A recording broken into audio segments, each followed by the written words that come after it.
বাংলাদেশ খেলাফত মজলিসের আমির আল্লামা মামুনুল হক রাজনীতিতে সংকীর্ণ দলীয় ও মতাদর্শিক গণ্ডি অতিক্রম করে বৃহত্তর জনগণের আস্থা অর্জনের উপর গুরুত্বারোপ করেছেন।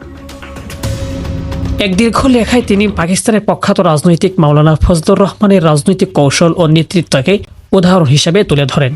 তিনি বলেন, পাক ভারত উপমহাদেশে দেওবন্দি আলেমদের মধ্যে রাজনৈতিকভাবে সবচেয়ে সফল ব্যক্তিদের একজন মাওলানা ফজলুর রহমান। শিয়া বেরলভী ও অন্যান্য ধারার মানুষের সঙ্গে কাজ করে তিনি রাজনীতিতে গ্রহণযোগ্যতা অর্জন করেছেন।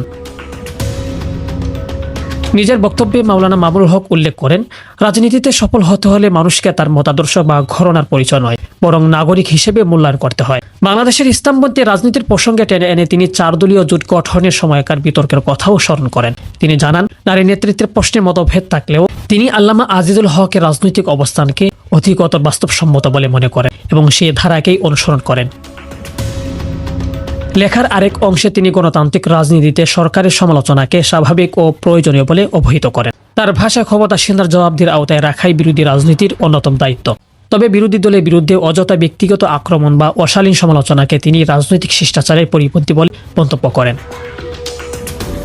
পাকিস্তানের সাবেক শাসক মোহাম্মদ জিয়াউল হকের উদাহরণ টেনে মাওলানা মামুনুল হক বলেন, ইসলামের জন্য অবদান থাকা সত্ত্বেও তাকে নিয়ে রাজনৈতিক সমালোচনা হয়েছে, যা গণতান্ত্রিক রাজনৈতিক অংশ হিসেবে বিবেচিত।